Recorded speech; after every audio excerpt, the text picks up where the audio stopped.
Bueno, esta es la tercera afirmación que hago para el seminario de investigación en comunicación de la licenciatura en comunicación del Instituto de Comunicación de la Facultad de Información y Comunicación, así que le doy los buenos días, las buenas tardes, las buenas noches, dependiendo cuando vean este video.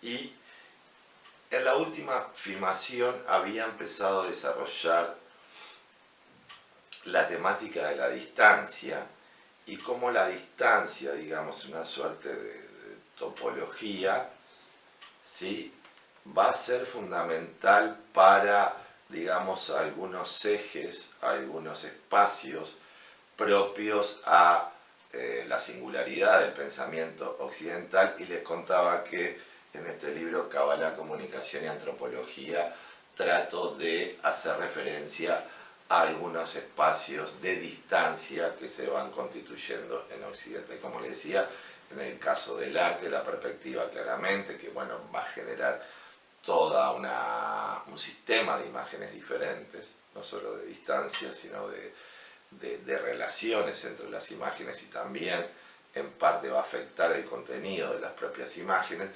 Y en el caso del pensamiento protocientífico y científico, va a constituir esa idea de sujeto de investigación, de objeto de investigación y de la necesaria distancia, ¿sí?, que tiene que haber entre el sujeto y el objeto de investigación. Ahora, ¿qué quiere decir esta distancia?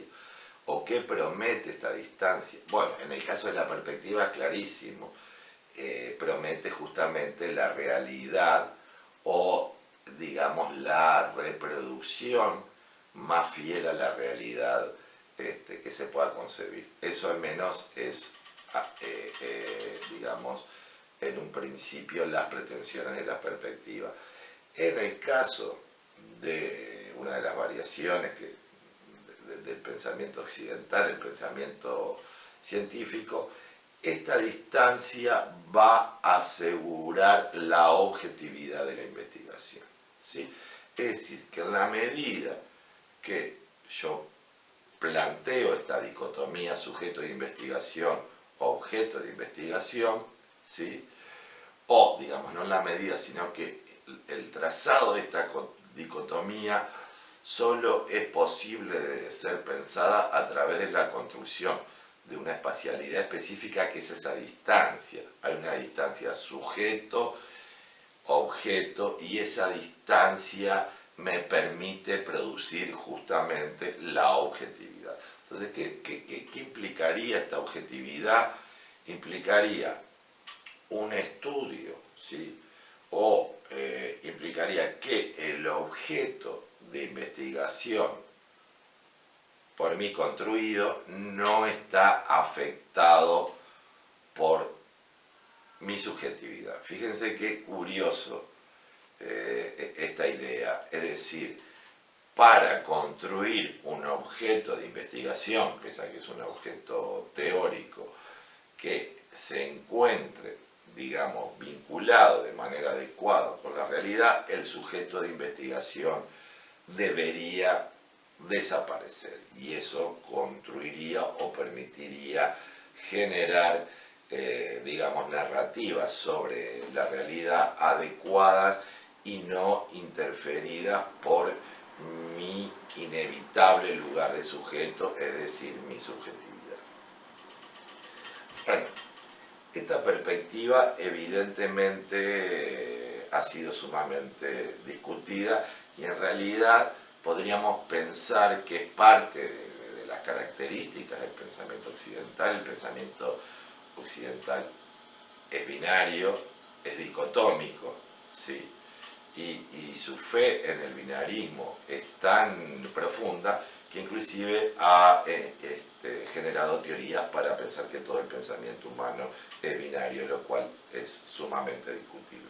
Pero en fin, en este pensamiento binario occidental, su versión científica se ilustra con estos elementos que les decía. Es decir, uno construye este espacio incluye ese sujeto de investigación, ese objeto de investigación y esa distancia, ¿sí?, que asegura la objetividad de la investigación, la objetividad vinculada obviamente a alguna idea de verdad, y evita el efecto de toda clase de subjetividad. Es interesante cómo este pensamiento dicotómico coloca en la objetividad algún elemento de verdad y en la subjetividad todos los elementos que llevarían a opacar o a distanciarse de esa verdad.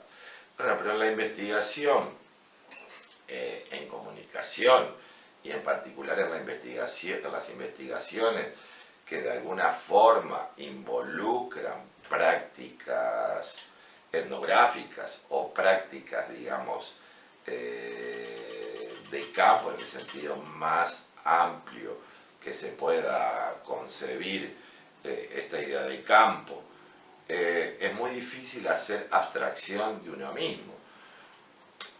¿A qué voy con esto? Que así como el objeto de investigación se construye, el sujeto de investigación también.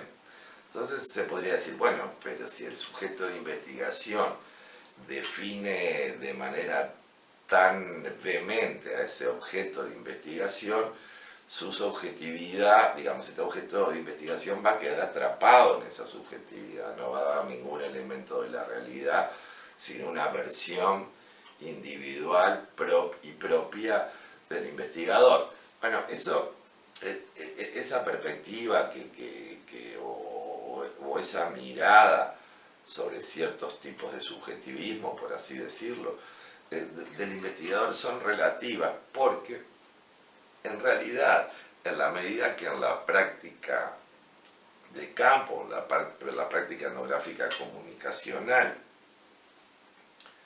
no se puede hacer abstracción del sujeto, porque el sujeto de investigación es al mismo tiempo un instrumento de investigación, ¿sí? Y el hecho de que el sujeto de investigación sea al mismo tiempo un instrumento de investigación implica que él debe